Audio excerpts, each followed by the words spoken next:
Bonjour et bienvenue dans l'entretien de France 24. L'ancien président américain George Bush et son vice-président, l'ancien vice-président Dick Cheney, doivent-ils être jugés, poursuivis pour des faits de torture et de crimes de guerre?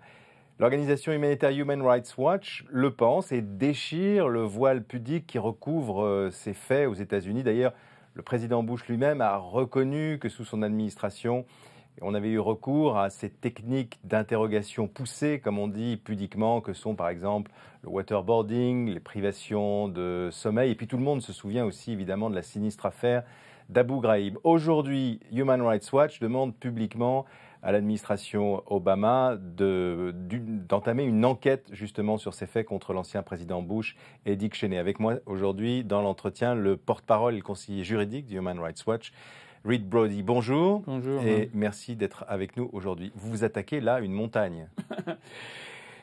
Des fois, il le faut. Nous avons examiné les milliers de documents, des rapports d'enquête, des autobiographies des acteurs principaux et nous sommes arrivés à la conclusion qu'il y a des preuves solides qui justifient une enquête criminelle contre George Bush, Dick Cheney, le secrétaire d'État à la Défense, Donald Rumsfeld, et le directeur de la CIA, George Tenet, pour avoir autorisé des actes de torture et des crimes de guerre, comme le waterboarding, comme vous l'avez dit, aussi pour le transfert des prisonniers vers les pays comme la Syrie et l'Égypte, où la torture est systématique et où ces prisonniers ont été effectivement torturés, et aussi pour tout le programme de prison secrète à travers le monde. Tout ça est très documenté, il y a eu énormément de livres dessus, et je dirais que même les faits ne sont même pas discutés ou discutables. Il y a une controverse sur la qualification, c'est-à-dire est-ce que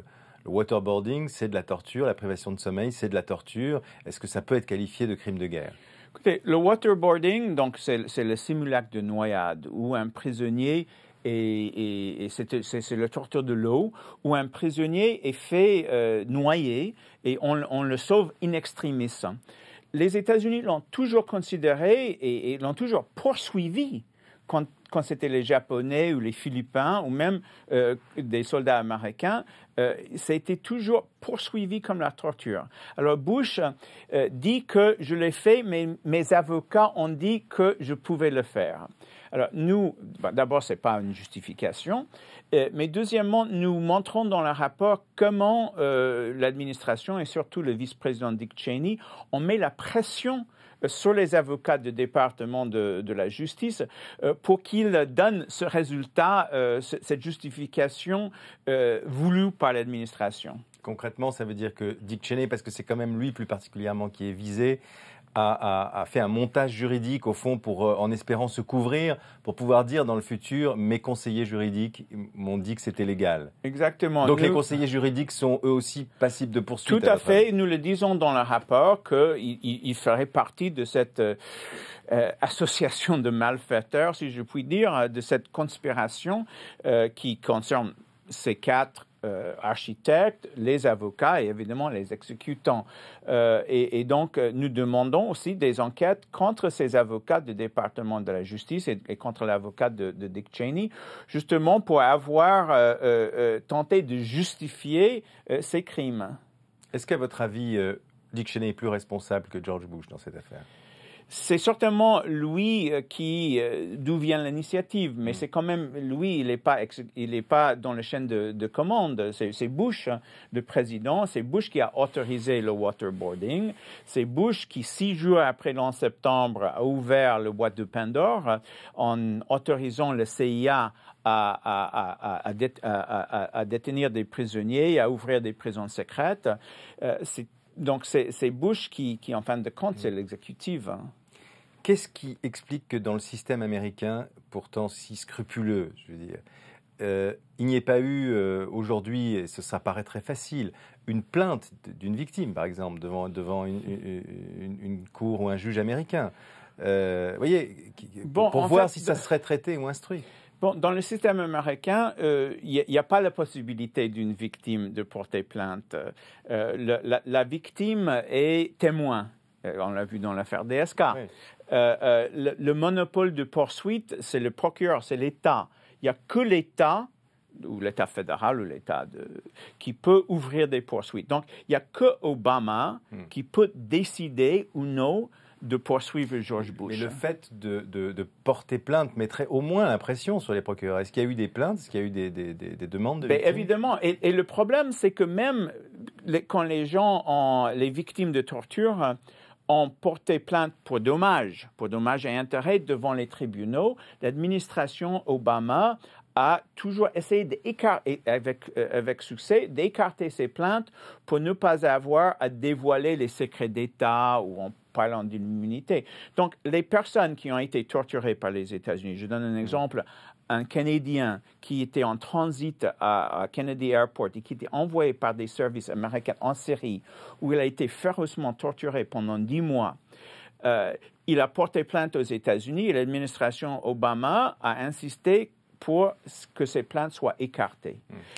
Qu'est-ce que redoute Obama, à votre avis, dans l'histoire? Est-ce que c'est simplement parce qu'il ne veut pas apparaître comme quelqu'un qui règle des comptes avec un adversaire politique? Ou est-ce qu'au fond de lui, maintenant qu'il est président, il se dit c'était désagréable, mais on était obligé d'avoir recours à ces méthodes? Non, il déteste ces méthodes. Et les premiers actes d'Obama, c'était de mettre fin à cette politique. C'est peut-être pas dans les mœurs. La sanction contre Bush, c'est qu'il a perdu les élections. Mais tant que le président Obama considère la torture comme un choix regrettable, mais un choix politique, sa décision d'en finir avec la torture reste fragile, irréversible. C'est comme un revolver qui est sur la table. Lui, il ne va pas le prendre, mais peut-être que le prochain le prendra. Et donc, cette répudiation de la torture ne sera jamais définitive s'il n'est pas consolidé par des sanctions criminelles. Il y a 2 jours, je crois, il y a eu des informations de presse disant que, il ne s'agissait pas de torture, mais d'interrogations extrajudiciaires qui se seraient déroulées récemment, donc sous l'administration Obama. Ça veut dire que tout ça n'a pas vraiment encore cessé. Écoutez, il n'y a pas d'autorisation en ce moment pour torture. Cet incident, il faudrait que l'administration nous explique pourquoi ce suspect a été maintenu en secret pendant 2 mois dans un bateau au large de la Somalie avant d'être envoyé à la justice, ce que l'administration Bush n'avait jamais fait. Évidemment, il peut y avoir toujours des cas comme ça, mais on n'est pas face, comme on était dans l'administration Bush, à une politique systématique où on voit que le président lui-même autorise ces pratiques illégaux. Donc impossible, à votre avis, de dire que ce sont des cas isolés. C'était une politique d'État. Ces abus à travers 3 continents, Guantanamo, Abu Ghraib, Afghanistan, les prisons secrètes, c'est pas le résultat des quelques soldats qui ont enfreint les règles. C'est une décision de la haute administration de contourner des règles, de les mettre à côté.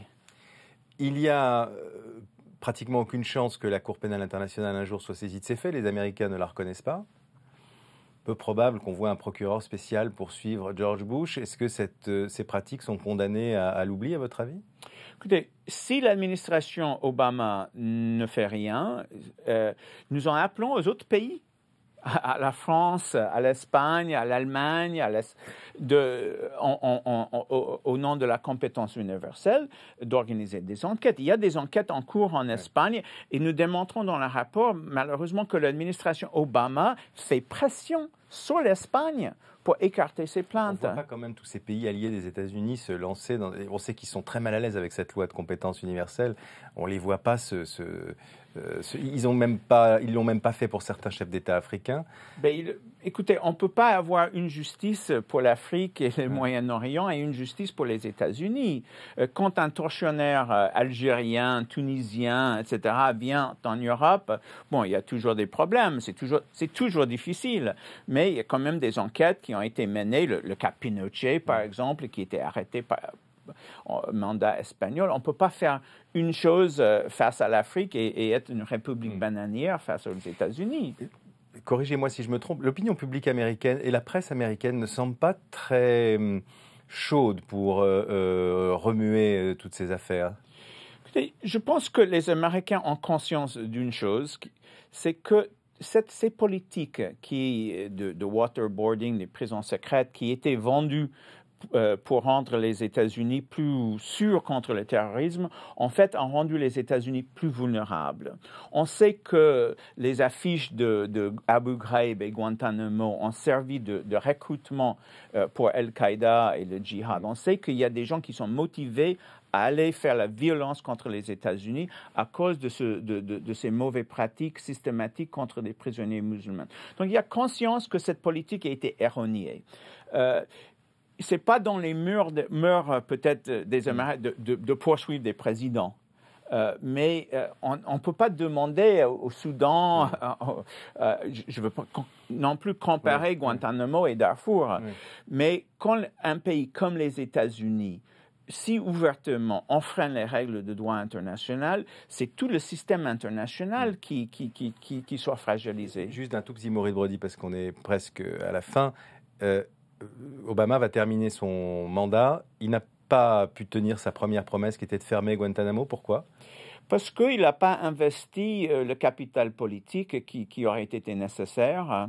Je pense que les Américains voulaient que Guantanamo soit fermé, mais il n'a pas bien expliqué. Il n'a plus de majorité pour le faire maintenant.